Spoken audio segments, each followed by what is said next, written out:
I have a book here. Wait 1 second.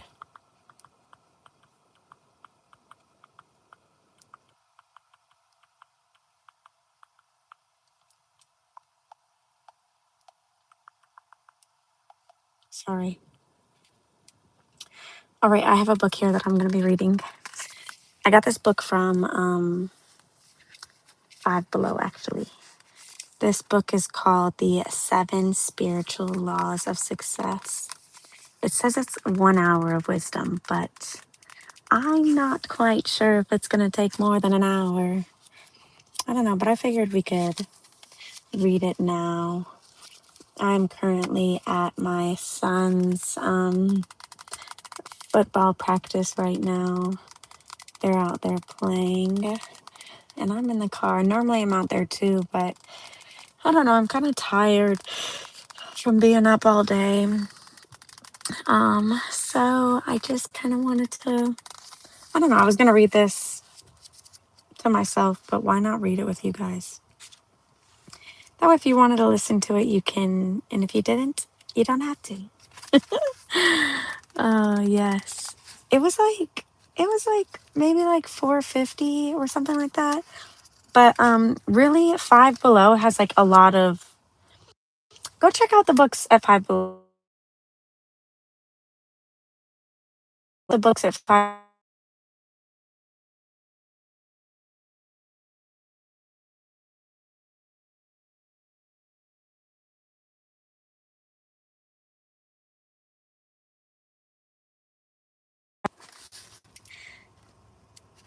Let's read it. And I was gonna go live on TikTok to read this, but then I would have to download the live and re-upload it here. So all right, love. Yes. So I just decided to go live over here anyways. So if you want to listen, feel free. There is no pictures in the book. I don't know. It's kind of hard for me if I'm reading a book. I have to actually see the words. But some people are good at listening. And if you're good at listening, then this might just be for you, okay? This might just be for you. Let me get situated. Can you guys hear me all right? All right, D Madrid. Hi, babies. Okay.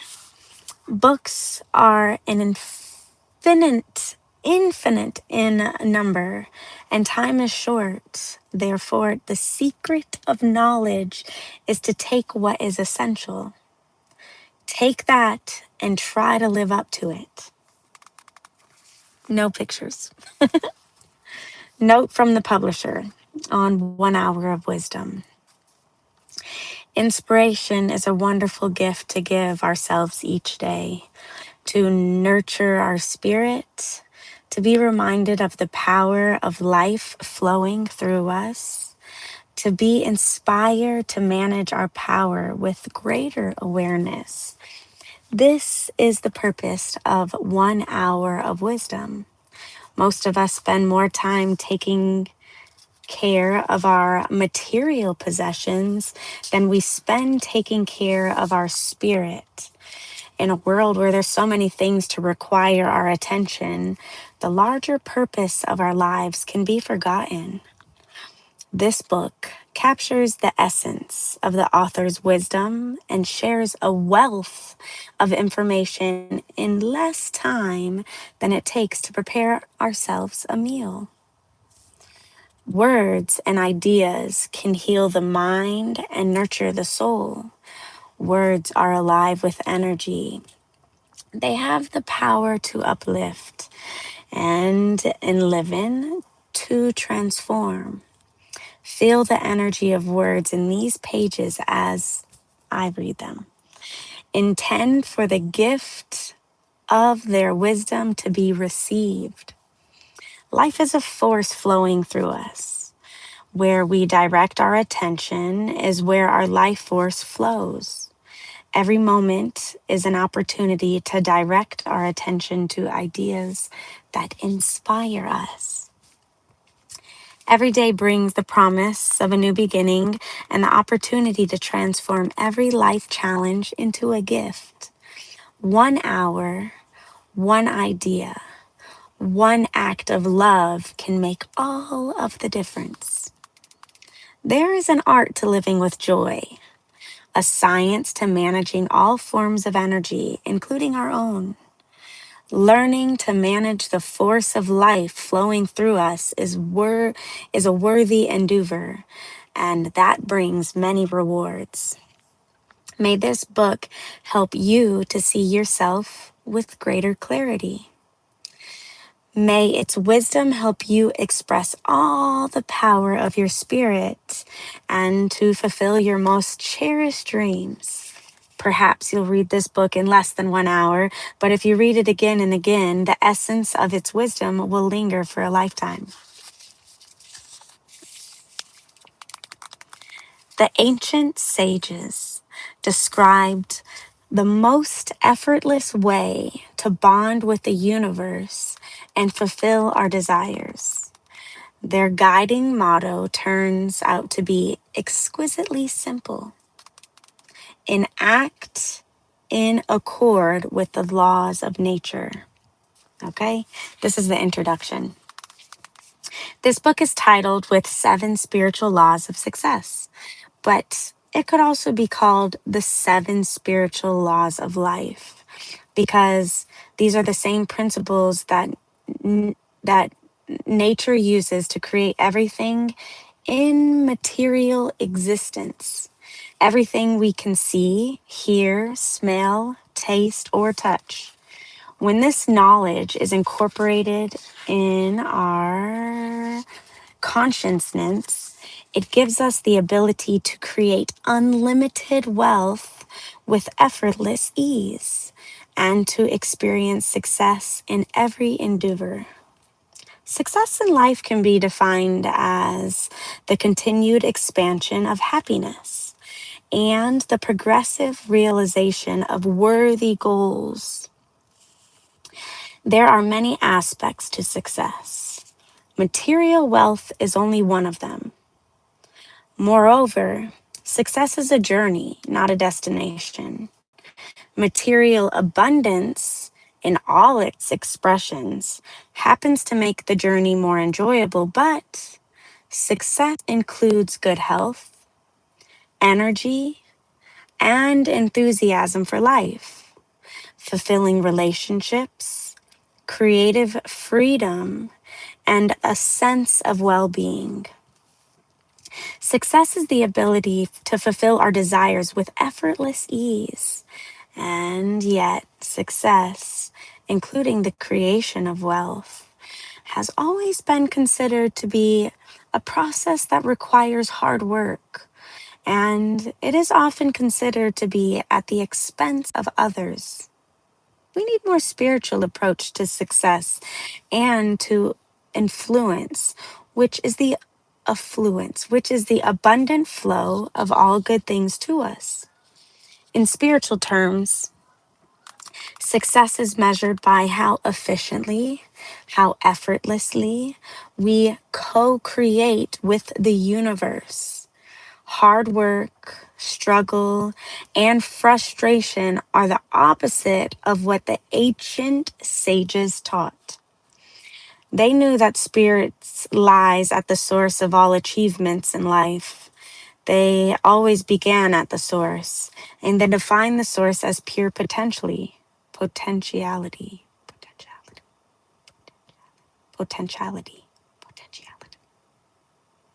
which is purely unmanifest consciousness.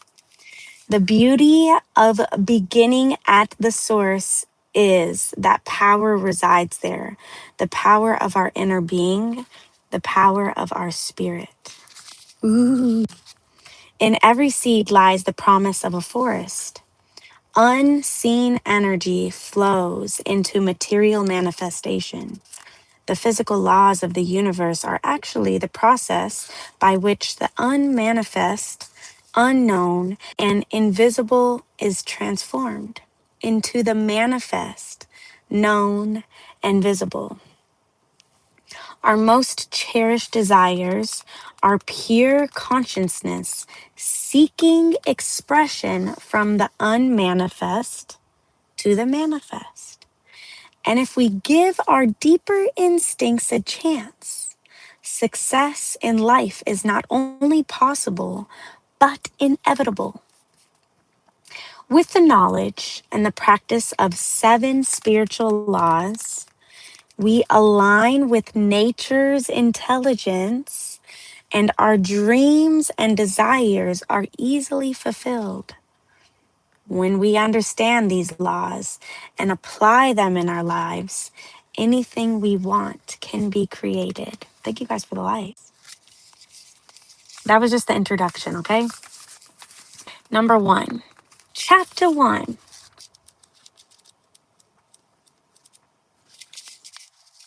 There's only 7 chapters. The law of pure potentiality.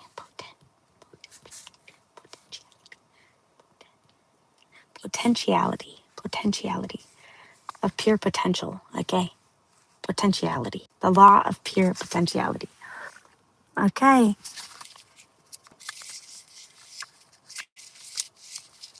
In the beginning, there was neither existence nor non existence. All this world was unmanifest energy. Okay? It's just unmanifest energy. The law of pure potentiality. The first spiritual law of success. The law of pure potentiality says that our essential state is one of pure potentiality. Okay, our essential state is just one of pure potentiality. Pure potentiality is pure consciousness. It is the field of all possibilities and infinite creativity. Our physical body, the physical universe, everything in the material world comes from the same place, a field of silent, unmoving awareness from which anything is possible. There is no separation between this field of energy and our spiritual essence, ourself. This field is our own self. And when we know that our essential nature is one of pure potentiality, we align with the power that manifests everything in the universe. Knowing who we really are gives us the ability to fulfill any dream we have, because the same field that nature uses to create a forest, a galaxy, or a human body can also bring about the fulfillment of our desires. Anything is possible in the field of pure potentiality because this field is the source of all power, all intelligence, and infinite organizing ability. Therefore, thank you, Richard, for the flowing heart. Therefore, success in life depends on knowing who we really are. When our internal reference point is our spirit, our true self, we experience all the power of our spirit. When our internal reference point is the ego or self-image, we feel cut off from the source. And the uncertainty of events creates fear and doubt. The ego is influenced by objects outside of self, circumstances, people, and things. It thrives on the approval of others. It wants to control because it lives in fear, but the ego is not who we really are. The ego is our social mask. It is the role we are playing. Mm. The need for approval, the need to control things, and the need for external power are fear based. This kind of power is not the power of pure potentiality, the power of self or true power. Self power is true power because it is based on the laws of nature and comes with knowledge of self. Self power draws things that we want to us. It magnetizes people, situations, and things to support our desires. This support from the laws of nature is the state of grace. When we are in harmony with nature, we create a bond between our own desires and the power to make these desires materialize. How can you experience the law of pure potentiality? Hmm? One way is through the practice of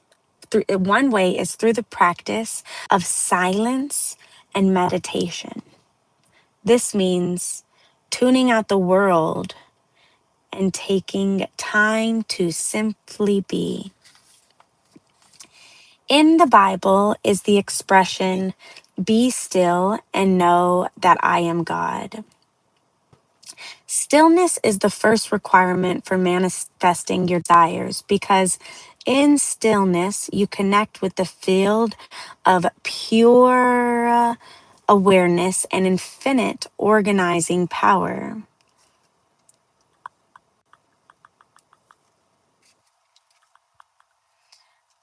Imagine throwing a little stone into a still pond and watching it ripple. That's what you do when you go into silence and introduce your intention. Even the faintest intention ripples across the field of universal consciousness that connects your desires with everything else. This field can orchestrate an infinite of details for you. But if your mind is like a turbulent ocean, you could throw the Empire State Building into it and you wouldn't notice a thing.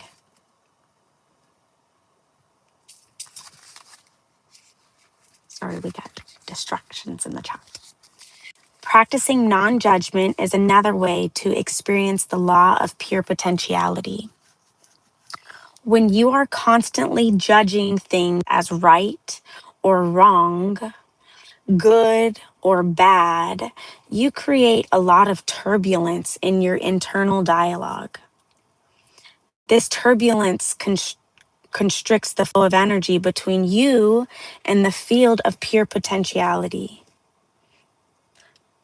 That's why they say mind your business, right? That's why they say mind your business. Just mind your business, right? So that way you can tune into yourself. Because whatever's going on outside of you ain't got nothing to do with you, and you have got to be locked in with you and what you are doing. Okay?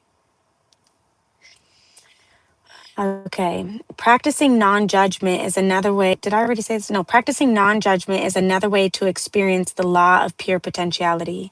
When you are constantly, oh, yeah, we already said this. Sorry. Okay. Okay, in the silent space between your thoughts is the state of pure awareness, an inner stillness that connects you to true power. Through the practice of non judgment, you silence your mind and access your inner stillness. Another way to experience the law of pure potentiality is to spend time in nature. By observing nature, you begin to sense the harmonious interaction of all the elements and forces of life. The lavish display of abundance in the universe is an expression of the creative mind of nature. By just tuning into the mind of nature, you will access the field of pure potentiality and infinite creativity and spontaneously receive creative thoughts. Whether it be a stream, a forest, a mountain, or the sea. Connecting with nature's intelligence will give you a sense of unity with all of life and help you get in touch with the innermost essence of your being. This essence is full of magic and mystery. It's fearless, it is free. When you are grounded in the knowledge of your true self, you never feel fearful or insecure about money or fulfilling your desires. You never feel guilty about wanting or having an abundance of anything because you realize that is the essence of all material wealth is life energy. You know that your desires are inseparably connected with everything else. Your very desire is not your own. It's an evolutionary impulse that comes through you. So why would you doubt it? That impulse is part of the greater pattern, which is to grow and evolve into a greater abundance and creativity. The law of pure potentiality says that you are consciousness itself, both as if it manifests in the material world and as it lies unmanifest in your being. With the knowledge and practice of this law, you can put yourself in harmony with nature and create with carefreeness, joy, and love. Wherever you go, in the midst of activity, carry your stillness within you. Then the chaotic activity around you will never overshadow your access to the field of pure potentiality. To experience the law of pure potentiality, bulletin point number 1. Take time each day to be silent, to connect with your spirit, to just be. Bulletin point number 2. Practice non-judgment. Begin each day with the statement, today I shall judge nothing that occurs. And throughout that day, remind yourself of that statement each time you catch yourself judging. Bulletin point number 3. Commune with nature. Silently observe the intelligence within everything. Watch a sunset. Listen to the sound of the ocean.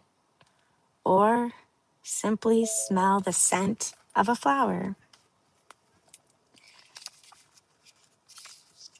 That's the end of chapter 1. For me to tag on to this last bulletin, silently observe the intelligence within everything. It's kind of like when you start to notice, if you're walking outside and you start to notice, dang, this flower wakes up in the morning. Overnight, it closes its buds. As soon as the sun rises, it opens its buds and it faces the sun. By the time the sun is set, it's facing the sun. And as the sun is setting, it's closing its petals again. Or simply, if you lose an eyelash, it grows back. Okay? Or just, boy, just how things move, how things operate in the being of energy, not because a battery is put in the being of energy itself. It's just so cool. So cool. The intelligence of life. Chapter 2. The law of giving and receiving. What's up, babies? Katie, thank you, love. The law of giving and receiving.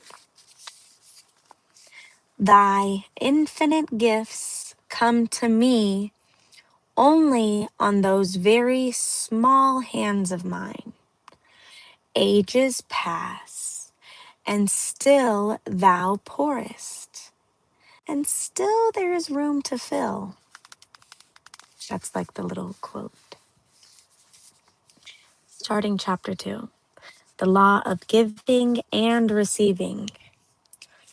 The second spiritual law of success, the law of giving and receiving, is based on the fact that everything in the universe operates through dynamic exchange. Every relationship is one of give and take because giving and receiving are different aspects of the flow of energy in the universe. If we stop the flow of energy, we interfere with nature's intelligence. We must give and receive in order to keep money or anything we want circulating in our lives. Currency, our word for money, derives from a Latin word meaning to run or flow. Money is the symbol of life energy we give and the life energy we receive as a result of the service we provide to others. Like a river, money must keep flowing. Otherwise, it begins to clog and stagnate, like stay steady, like not do anything. Circulation keeps it alive and vital. If we stop the circulation of life energy, if our intention is to hold on to our money and hoard it, we stop its circulation back into our lives. The intention behind our giving and receiving is the most important thing. When the act of giving is joyful, when it is unconditional from the heart, then the energy behind giving increases many times over. But if we give grudgingly, there is no energy behind that giving. If we feel we have lost something through the act of giving, then the gift is not truly given and will not cause increase. The law of giving and receiving is simple. If you want love, learn to give love. If you want attention and appreciation, learn to give attention and appreciation. If you want material affluence, help others to become materially affluent. If you want to be blessed with all the good things in life, learn to silently bless everyone with all the good things in life. The more you give, the more you will receive. In your willingness to give that which you seek, you will keep the abundance of the universe circulating in your life. Abundance has material expression, but what is really circulating its consciousness? Even the thought of giving, the thought of blessing, or a simple prayer has the power to affect others. We are bundles of thought, a thinking universe, and thought has the power to transform. The best way to experience the law of giving and receiving is to give a gift to everyone you come into contact with. This doesn't have to be in the form of material things. The gifts of caring, affection, appreciation, and love are some of the most precious gifts that you can give, and they don't cost anything. One of the things I was taught as a child is to never go to anyone's house without bringing a gift. You must say, "How can I give to others when I don't have enough myself?" You can bring a note that says something about your feelings for the person if you're visiting, the person you're visiting. You can bring a flower, a compliment, or a prayer. Wherever you meet someone, silently send that person a blessing. This is this kind of silent giving is very powerful, not which. Give wherever you go, and as you give, you will receive. As you receive, the more your ability to give will increase. The more you will gain confidence in the miraculous effects. The more you'll gain confidence in the miraculous effects of this law. There's nothing you lack because your essential nature is one of the pure potentialities and infinite possibilities. You are inherently affluent no matter how much or how little money you have, because the source of all wealth is the field of pure potentiality that knows how to fill every need. Giving and receiving are nothing other than the flow of life, the harmonious interaction of all elements and forces that structure the field of existence. The exchange of energy is a process that has its own timing, organization, and beauty. Your life unfolds in the same way.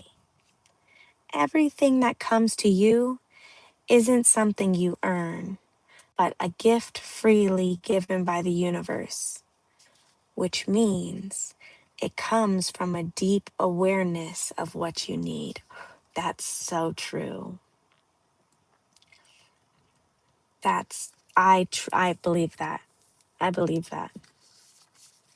Everything that comes to you isn't something you earn, but a gift freely given by the universe, which means it comes from a deep awareness of what you need. Yes. Especially if you're in tune with yourself. When it's something that you really, really, really need, like you need, and you're very aware of it, and you are, you know, uh, paying attention to your actions and a lot, a lot of the things that we've already like read over, it ends up like coming before you.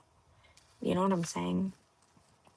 Think of all the things that have been freely given to you without your having to ask for them. Just experiencing gratitude allows you to participate in the law of giving and receiving. Nature supports your every need and desire, including your need for joy, love, laughter, harmony, and knowledge. Seek these things first, not only for yourself, but for others, and all else will spontaneously come to you. To experience the law of giving and receiving, bulletin point number 1: give a gift to everyone you encounter, be it a compliment, a flower, or a prayer. This will begin the process of circulating joy and influencing your life and in the life of others. Bulletin point number 2: gratefully receive every gift that life offers you. Be open to receiving, whether it be a material gift from others, a compliment, or a prayer. Bulletin point number 3: silently wish everyone you encounter happiness, joy, and laughter. By giving and receiving the gifts of caring, affection, appreciation, and love, you will keep wealth circulating in your life. That's for number 2, chapter 2. Perfect. Now, chapter 3, the law of karma, or cause and effect. Ooh, because boy, I be believing in karma. I'm a big karma believer, good and bad karma. I'm a big karma believer. And I believe that obviously people that do wrong, say wrong, or whatever the case may be, you're intentionally doing stuff, there's going to be a level of karma that hits you internally, physically. Karma's really big on my list. Karma is the eternal assertion of human freedom. Our thoughts, our words, and our deeds are threads of the net which we throw around ourselves. Karma is the essential assertion of human freedom. Our thoughts, our words, and deeds are the threads of the net which we throw around ourselves. Okay? Law of karma, or cause and effect. The third The third spiritual law of success is the law of karma or cause and effect. Karma is both action and the consequence of that action. Everyone has heard the expression, what you sow is what you reap. If we want to create happiness in our lives, we must learn to sow the seed of happiness. Therefore, the law of karma implies that the action of conscience, choice making, when we choose actions that bring happiness and success to others, the fruit of our karma is happiness and success. In every moment, we have access to infinite of choices. Some choices are made consciously, where others are made unconsciously. Unfortunately, a lot of our choices are made unconsciously, and therefore we don't think they are choices, and yet they are.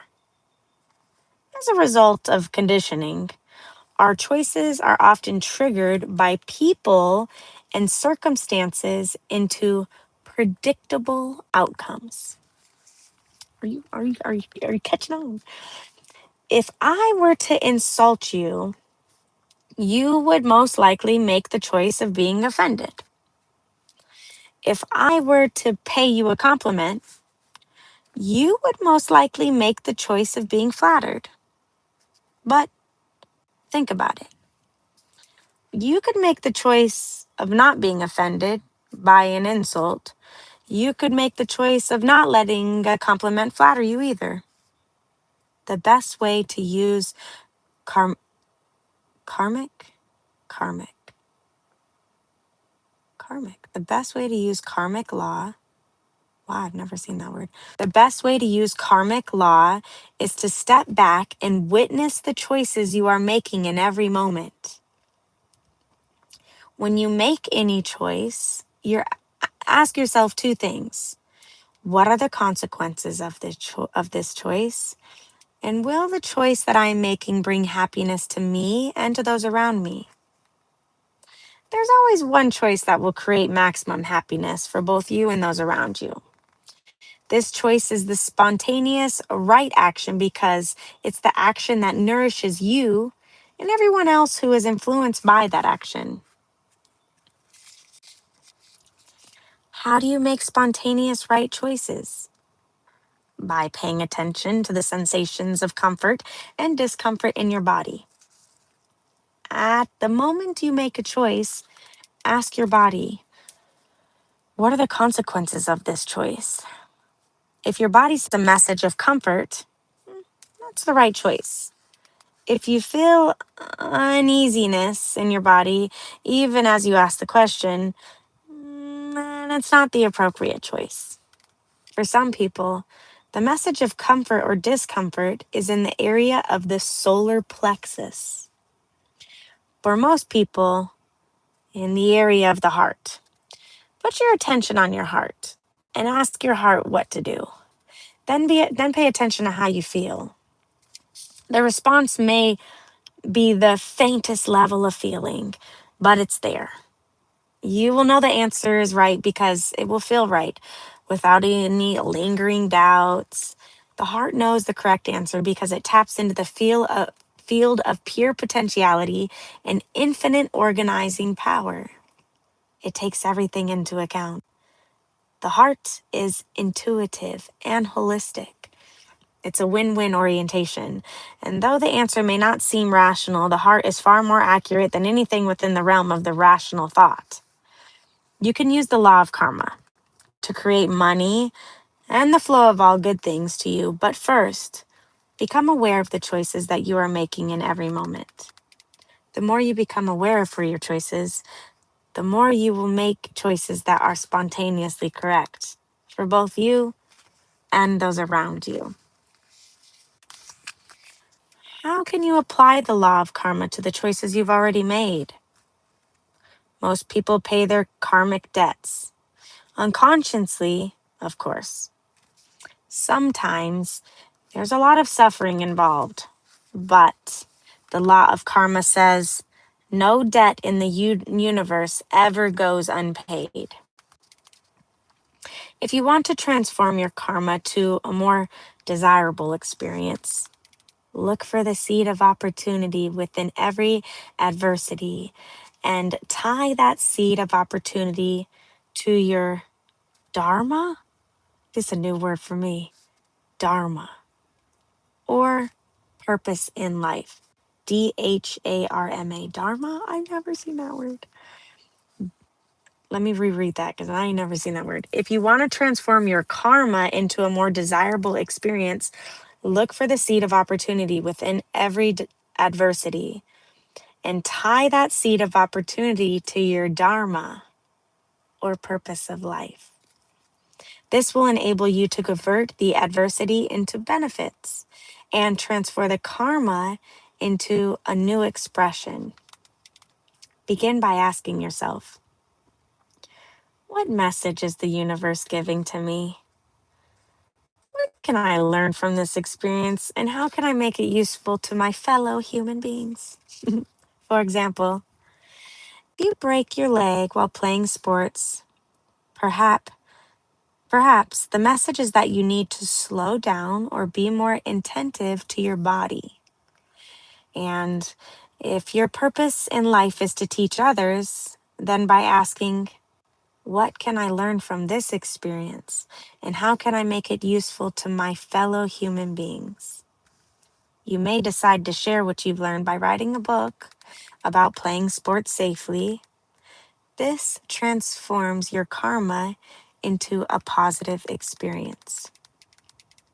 You can also transcend the seeds of your karma by becoming independent of it. The way to do this is to keep experiencing this self, your spirit, by going into silent meditation and coming out again. This is like washing a dirty piece of cloth in a stream of water. Each time you wash it, you take away a few stains, it gets a little cleaner. Every action is a karmic. I don't know why I can't get this word. Every action is a karmic episode because action generates memory. Memory generates desire, and desire generates action again. As you become conscious of this seeds of manifestation, you become a conscious choice maker, and the actions you generate will be evolutionary. As long as karma is evolutionary, both for you and for those around you, then the fruit of karma will be happiness and success. To experience the law of karma, witness the choices you make in every moment. The best way to prepare for any moment in the future is to be fully conscious in the present. Bulletin point number 2. I don't know if I said that was number 1, but bulletin point number 2. Whenever you make a choice, ask yourself 2 questions. What are the consequences of this choice? And will this choice bring happiness to me and those who are affected by this choice? And bulletin point number 3. Ask your heart for guidance and to be guided by its message of comfort or discomfort. If the choice feels comfortable, go ahead with that choice. If choice feels uncomfortable, then don't make that choice. Chapter 4. We're moving slowly along here, okay? We've been reading for an hour. The law of least effort. The law of least effort.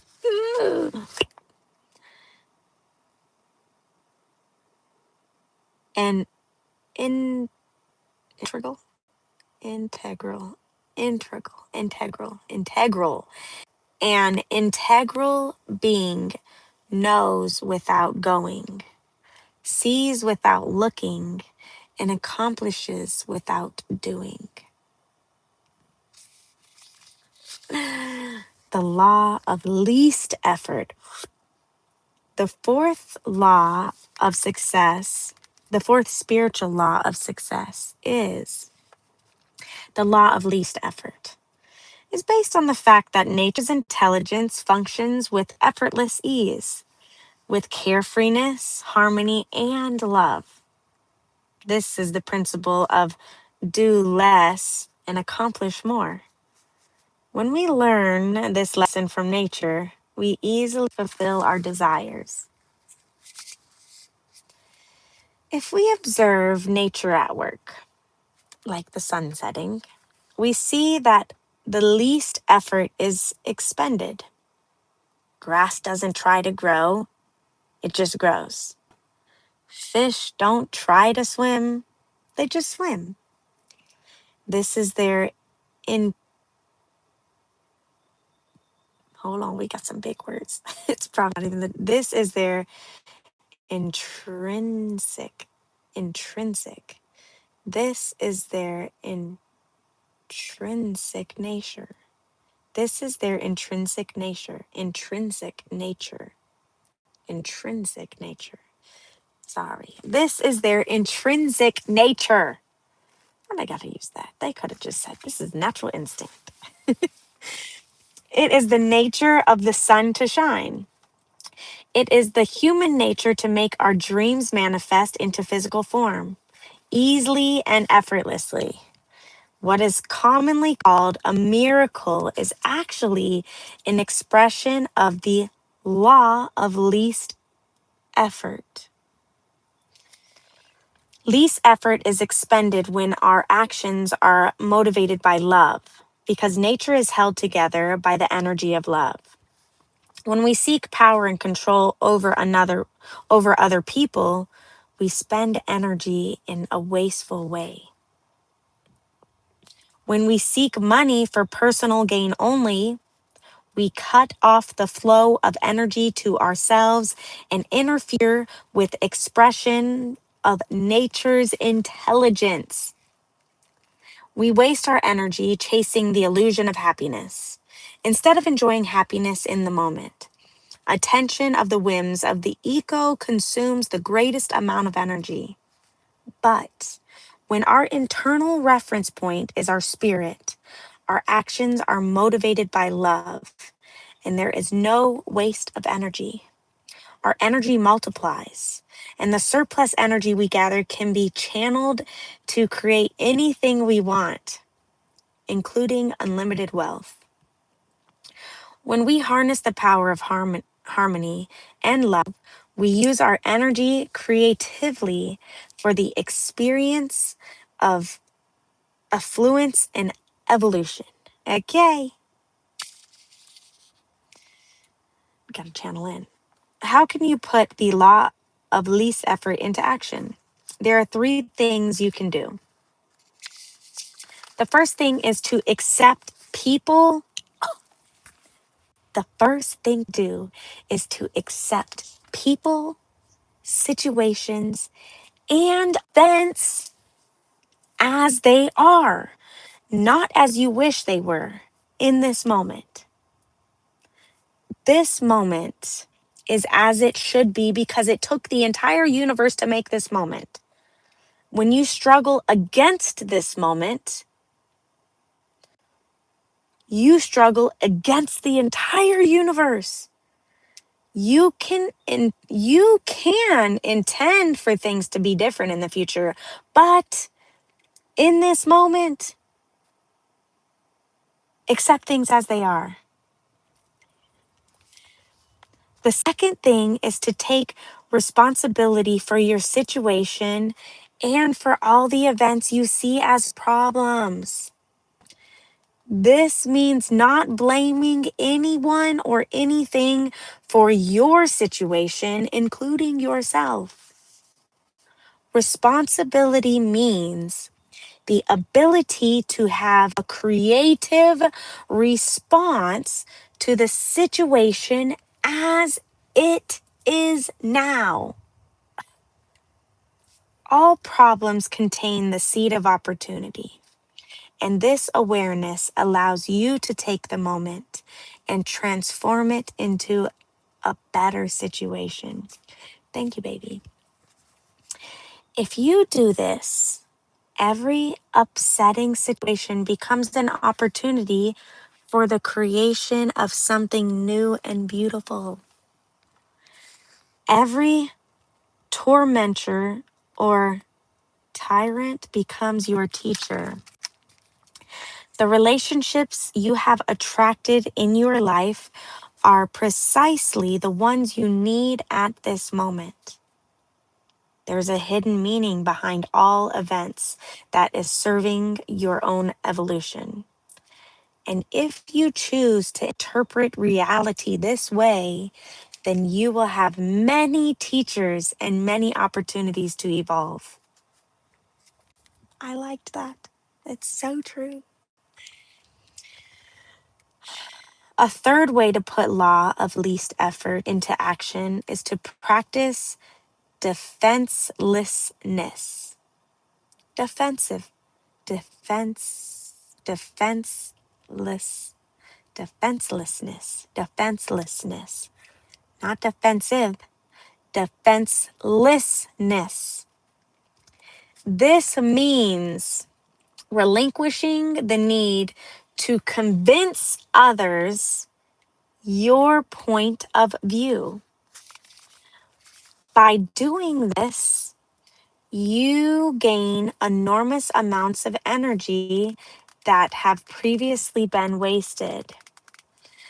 When you have no point to defend, you stop fighting and resisting, and you can fully experience the present, which is a gift. When you embrace the present, you begin to experience the spirit within everything that is alive, and joy is born within you. As you drop the burden of defensiveness and resentment, you become lighthearted, joyous, and free.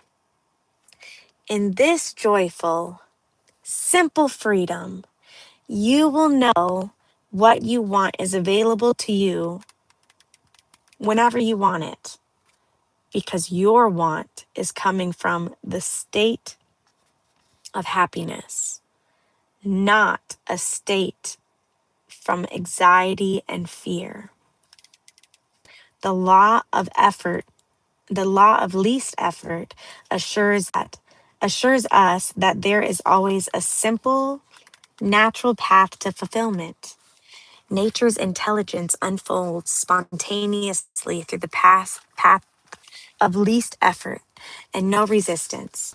This is the way that you can live too.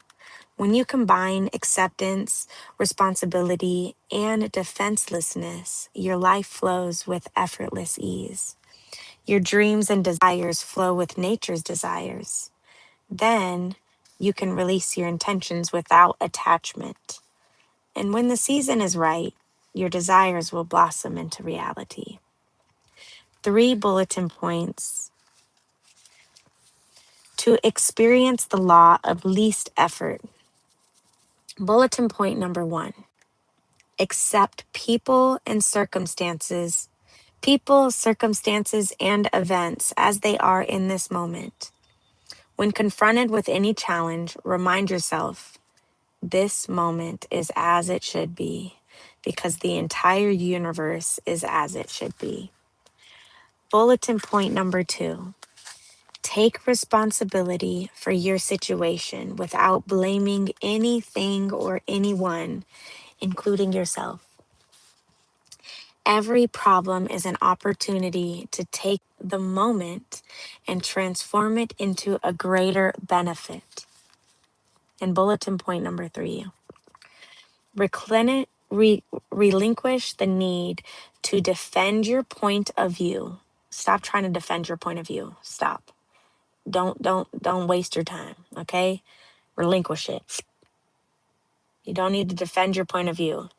In defensivelessness, you remain open to all points of views, not rigidly attached to one of them.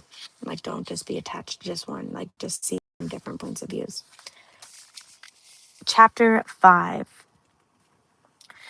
The law of intention and desire. The law of intention and desire.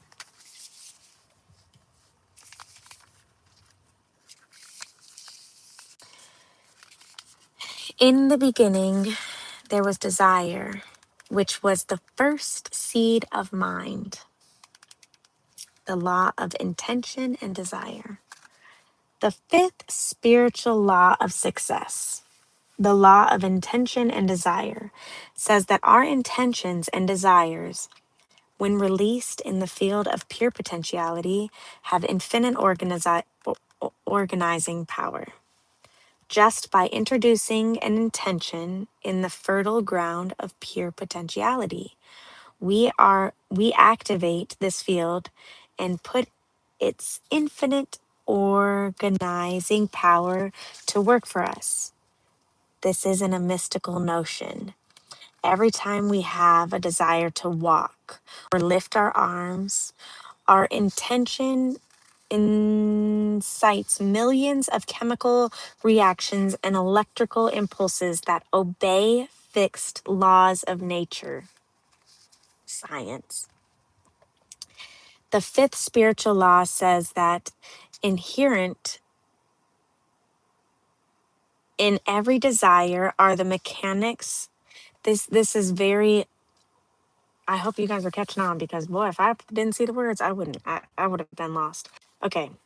The fifth spiritual law says that inherent in every desire are the mechanics for its fulfillment. And these mechanics apply desires reaching far beyond the physical body. Energy and information exist everywhere in nature. At the level of pure consciousness, there is nothing other than energy and information. This means there are no well defined edges between our physical body and our extended body, the universe. Oh my gosh, thank you so much. Thank you, love. Thank you, baby. Hello, loves. Okay, wait. There are no well defined edges between our physical body and our extended body. Our extended body is called the universe. Thank you so much. Thank you, love. We can consciously change the energy and information of our own body and influence the energy and information of our extended body, the environment, and cause things to manifest in it. This change is brought about by two qualities, inherent and consciousness. Inherent in consciousness, a- attention and intention. Attention and intention. Attention energizes. Intention transforms. Whatever we put our attention on grows stronger in our life. Whatever we take our attention away from withers and disappears. Intention triggers the transformation of energy and information and organizes its own fulfillment. The quality of intention on the object of attention orchestrates an infinity of details to bring about the intended outcome. I hope you guys caught on to that, okay?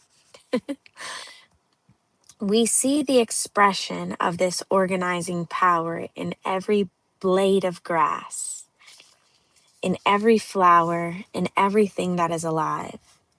In the scheme of nature, everything is connected and correlated with everything else.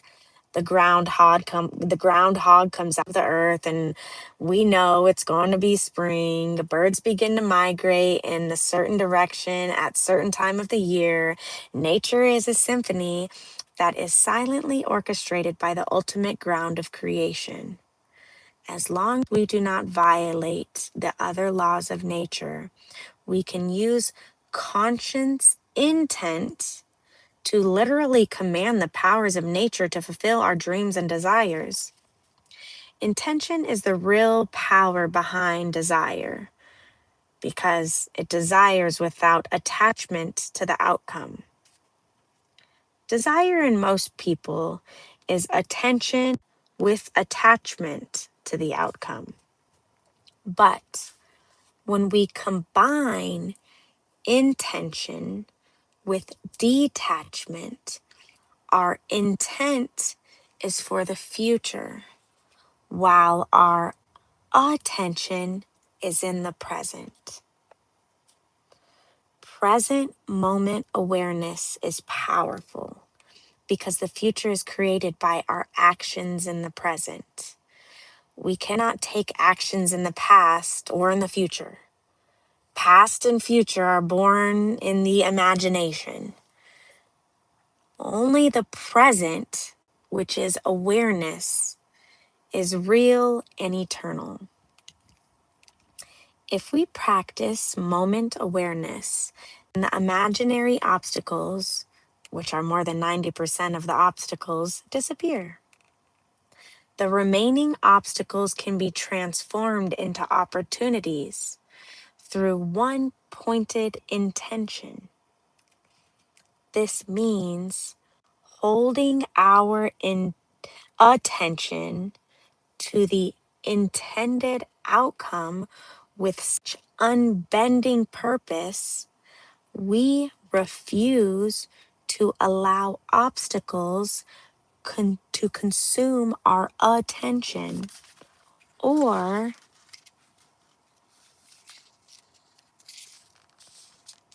dissipate the focused quality of our attention.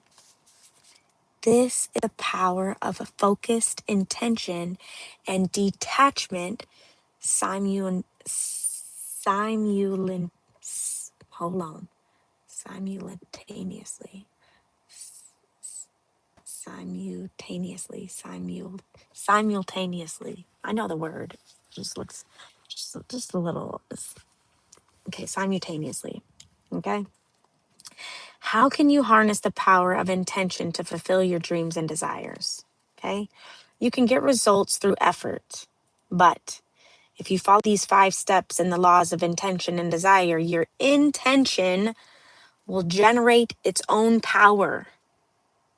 Center yourself in the silent space between thoughts, in the essential state of being. Number 2, release your intentions and desires with the expectation that they will bloom when the season is right. Keep your desires to yourself. Do not share them with anyone else unless they are closely bonded with you. Relinquish your attachment to outcome. Let the universe handle the details.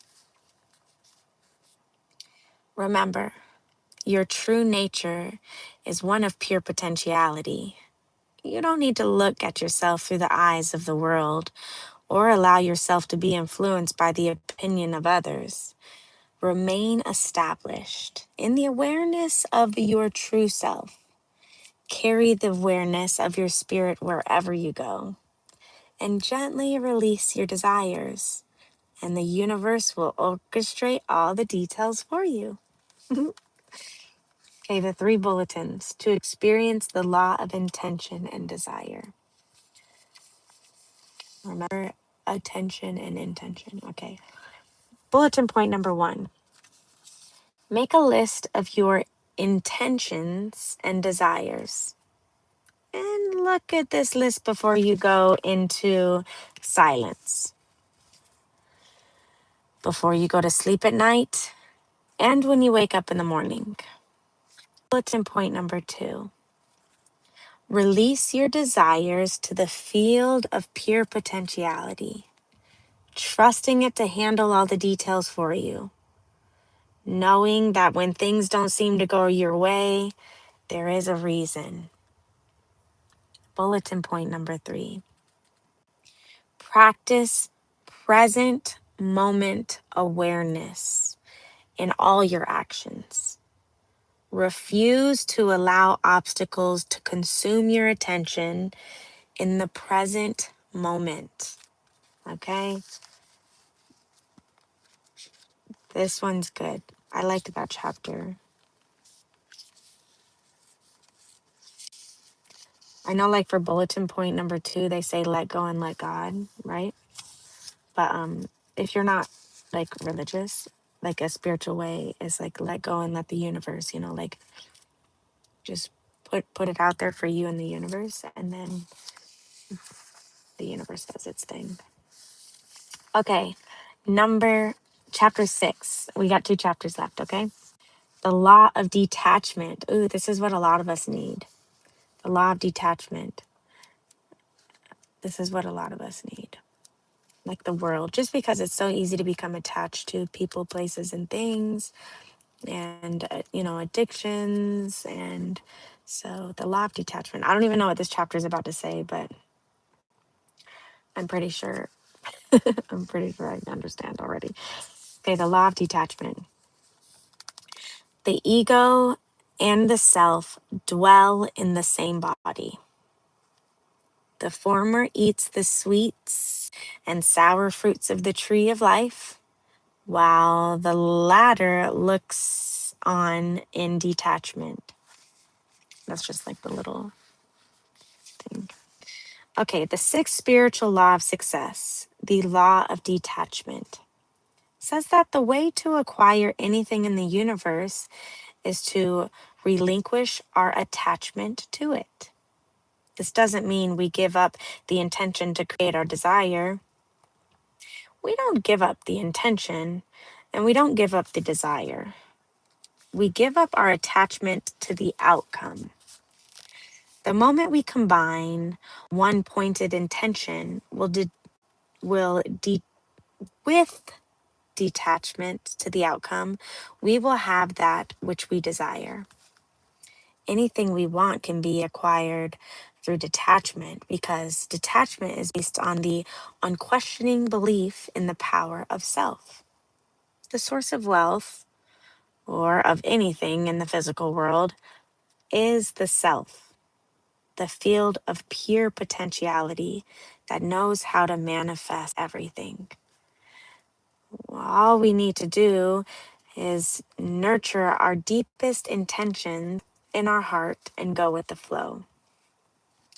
Detachment comes from an inner knowingness that we are a pattern of behavior of a higher intelligence. When things don't seem to go our way, we can let go of our idea of how things should be. We know that in our limited awareness, we cannot see the synchronistic, the harmonious pattern of the universe of which we and our intentions are a part. Attachment, on the other hand, implies doubt and distrust in nature's intelligent and its infinite organizing power. Attachment is the melodrama of the ego because it is based on fear and insecurity. And this comes from not realizing the power of self. Those who seek security chase for a lifetime without ever finding it, because security can never come from material wealth alone. People say, when I have $1 million, then I will be financially independent. Then I'll be secure. But it never happens. Attachment to money and security only creates insecurity, no matter how much money we have in the bank. Attachment to the symbols of wealth, cars, houses, banknotes, creates anxiety because the symbols are transitory. They come and they go. When we exchange our self for the symbols of ourself, we end up feeling empty inside. The search for security is actually an attachment to certainty, to the known, and the known is the prison of our past conditioning. Freedom from our past lies in the wisdom of uncertainty. Without uncertainty, life is just the repetition of the outworn memories. There's no evolution in that. And when there's no evolution, there is stagnation, entropy, and decay. Entropy and decay. In ancient wisdom traditions, the solution to this dilemma lies in our willingness to detach from the known, step into the unknown, and surrender our desires to the creative mind that orchestrates the dance of the universe. The unknown is the field of all possibilities, every fresh, every new, always open to creation of new manifestations. This field can orchestrate an infinite, in, inf, infin, inf, infinity, infinity. That says infinity, an infinity, an holy infinity of space-time events to bring about the outcome intended. Let me say that sentence back. This field can orchestrate an infinity. It just, I don't know why. My brain is like, it's not connecting. This field can orchestrate an infinity of space time events to bring about the outcome intended. But when our attention gets locked into a rigid mindset, we lose the fluidity, flexibility, and creativity inherent in that field. Attachment goes to a specific outcome. Attachment to a specific outcome freezes our desire into a rigid framework, and this interferes with the whole process of creation. Infinity. True wealth consciousness is the ability to have anything we want. Anything we want with the least effort. Detachment is synonymous synonymous.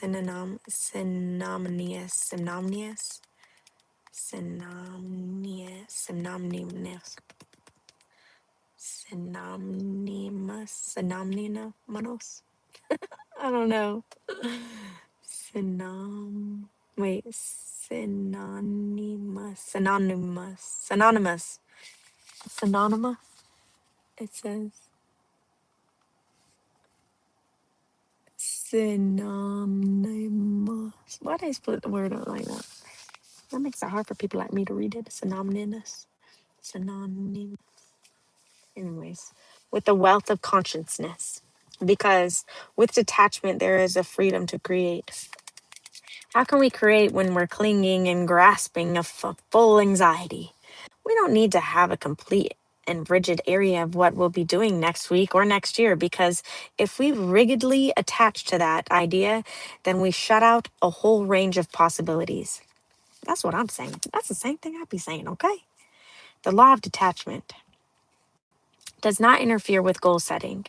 We still have the intention of going in a certain direction, but between point A and point B, there are infinite possibilities. With uncertainty factored in, we might change direction if we find a higher ideal or if we find something more exciting. When we experience uncertainty, we're on the right path. And it is a fertile ground. It is the fertile ground of pure creativity and freedom. That's just telling me I just need to just keep doing what I'm doing. I'm not much of like a planner. Uh, yeah, I'm not much of like a planner. Okay. How can you apply the law of detachment? Begin by practicing detached involvement. Okay. This means whenever you encounter a problem, you stay grounded in the wisdom of uncertainty while expectantly waiting for a solution to emerge. If you remain detached, you won't feel compelled to a force of solutions on problems. This enables you to stay alert to opportunities. And then what emerges is something powerful and exciting. The state of alert preparedness in the present means with your goal and intentions and allows you to seize the opportunity within every problem you have in your life. Every problem is the seed of an opportunity for some greater benefit. Once you have this perception, a whole range of possibilities opens up, and this keeps the wonder and the excitement alive. Only by practicing detached involvement can you have and enjoy laughter when wealth is created spontaneously and effortlessly. The word universe means one song. Your every intention or heart desires is like a melody in nature's symphony. All you have to do is sing your song. A Rumi poem says, I want to sing like birds sing, not worrying who's listening or what they think. If you can sing your song with that attitude, you are participating in the law of detachment, and nothing will be able to stop the force of your intentions. Relinquish your attachment to the known. Step into the unknown and experience all the fun, the mystery, and the magic of what may occur in the field of all possibilities. When your preparedness meets opportunity, a solution will spontaneously appear that benefits you and all those around you. What is commonly called good luck is nothing but preparedness and opportunity coming together. This is the perfect recipe for success, and it is based on the law of detachment. The three bulletin points for the law of detachment. Bulletin point number 1: practice detached involvement. Stay alert to the opportunity within every problem by letting go of your idea of how things should be. Accept uncertainty as an essential part of the experience. In your willingness to accept uncertainty, solutions will spontaneously appear. And bulletin point number 3: remain open to all possibilities and enjoy every moment in the journey of your life. All the fun, mystery, and magic in the field of pure potentiality. And chapter number 7, the last chapter, which football practice is over, we're gonna try to read it before they get here. Oh my goodness. Okay. The law of dharma. This is a new word that I just learned in this book. Dharma means, oh my gosh, what did dharma mean? I forgot. Did I just learn it? It was planted, okay? It was planted. Dharma. I forgot what dharma meant. It's probably going to tell me again, so let's not even go back. The law of dharma. Oh, purpose in life. Purpose in life. Thank you, love. And I thank you so much again. Thank you so much again for that up there. Thank you, love. Okay. To work with love is to weave the cloth with threads drawn from your heart, even as if your beloved were to wear that cloth. Oh.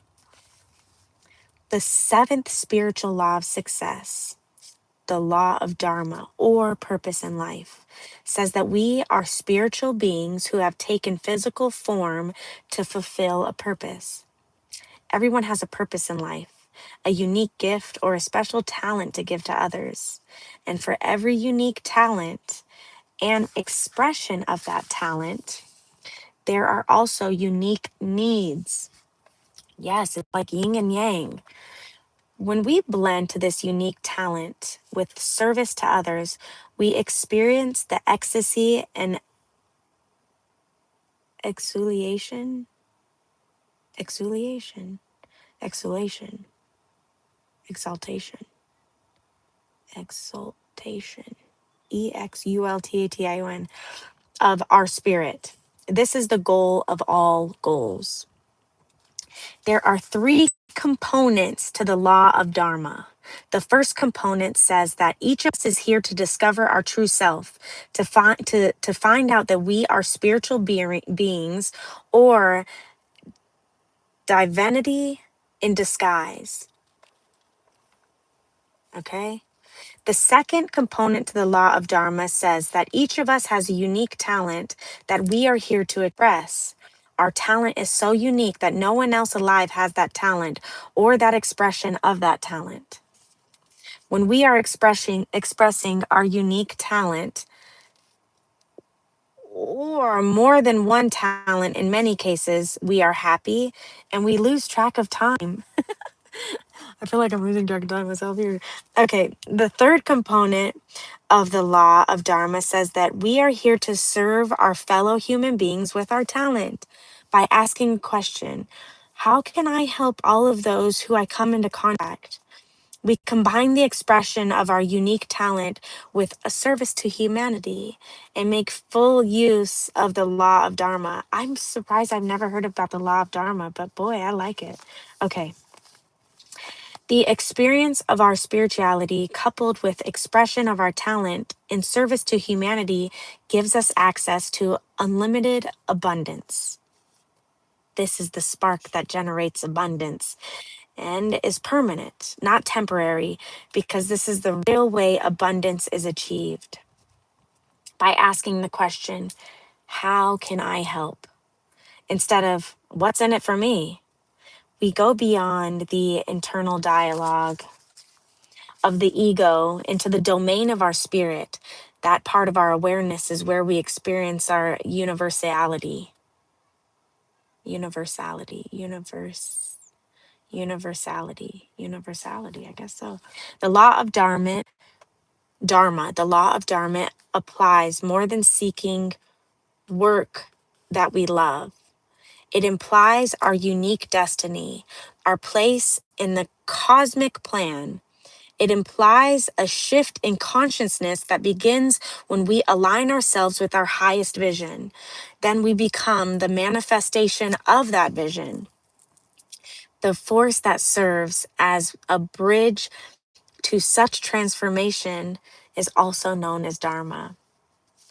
First comes the moment when we realize that life cannot succeed without a vision.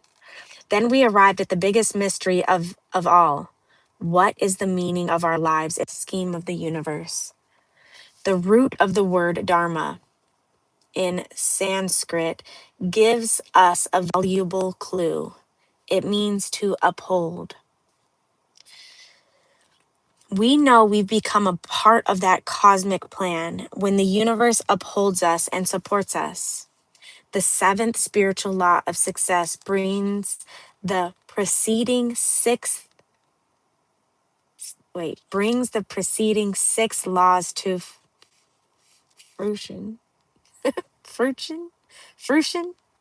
I don't know. For when the master of the law Dharma, for when we master the law Dharma, the whole universe is on our side. Every law and power of nature comes to our aid and supports us spontaneously. Self exploration isn't a task we accomplish and then abandon. Every person is a never ending project of the universe. We are like ships in the night, and that current that holds us up and carries us towards the dawn is Dharma. If we open our spiritual eyes and see through the illusion of our conditioning, then the path of Dharma beacons us. It was there all along. It's there now, at this very moment, calling out from the depths of our own awareness. If you want to experience the law of Dharma, there are several things that you can do. First, to seek your higher self through spiritual practice and discover your own divinity. The second is to find your unique talents. And the third is to serve humanity with the expression of your talents. If money was no concern and you had all the time in the world, what would you do? If you would still do what you currently do, then you are in Dharma because you have passion for what you do. How are you best suited to serve humanity? Answer that question. Put that into practice, and you can generate all the wealth that you want. When your creative expressions match that needs of your fellow humans, wealth spontaneously flows from the realm of the spirit to the realm of form. You begin to experience your life as a miraculous expression of divinity, not just occasionally, but all the time. And you will know your true joy and true meaning of success, the ecstasy and exfoliation of your own spirit. The 3 bulletin points for this is to experience the law of dharma. Number 1, nurture the divinity within you, the spirit animating your body and mind by carrying the consciousness of timeless being in the midst of time bound experience. Bulletin point number 2, make a list of your unique talents. Then list all the things that you love to do while expressing these talents. Bulletin point number 3, where's Journey? He's still out there. Oh, they're looking too like, where's my kid? Okay, bulletin point number 3, ask yourself daily, how can I help? How can I serve? The answer to this question will help you to serve your fellow human beings with love. Manifest the divinity within you, and everything will become harmoniously arranged around it. This is the afterword. The universal mind choreographs everything that is happening in billions of galaxies with elegant precision and unfaltering intelligence. Its intelligence permeates every fiber of existence, from the atom to the cosmos, and the intelligence operates through 7 spiritual laws. When we put our attention on these laws and practice the steps outlined in this book, we can manifest anything we want, all the affluence and success that we desire. Life becomes more enjoyable and abundant in every way, for these laws are also the spiritual laws of life that make living worthwhile. Everything in life is an expression of the miraculous unfolding of spirit. In every moment, spirit just unfolds spontaneously, and the universe evolves into higher levels of creativity, awareness, and divinity. True success is to witness the unfolding of the divinity within us. It is the perception of divinity wherever we go, in whatever we perceive, in the eyes of the child, in the beauty of the flower, and in the flight of the bird. When we experience every moment of our lives as the miraculous expression of divinity, then we will know the true meaning of success. We are travelers on a cosmic journey, and this moment is a little parenthesis in eternity. Life is eternal, but the expressions of life are momentary and transcend. The existence of ours is as transient as autumn clouds. A lifetime is like a flash of lightning in the sky, rushing by like a torrent down a steep mountain. We have stopped for a moment to encounter one another, to meet, to love, to share. If we share with caring, lightheartedness, and love, we will create abundance and joy for one another. And then this moment will have been worthwhile. The end.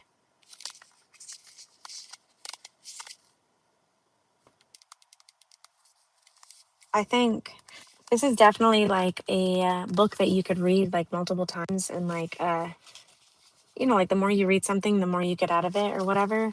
But this is the book that I got, The 7 Spiritual Laws of Success. I got this from Five Below. Um, I got this from Five Below. They do have like a lot of like, like quick reads and stuff there too. So if it's something that you would like to like maybe just have in your pocketbook or whatever, just like, read for yourself.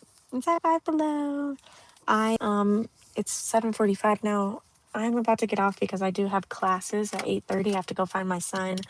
I am taking tax classes. That way I can become like a tax prep agent, or tax assessor, advisor, all of that.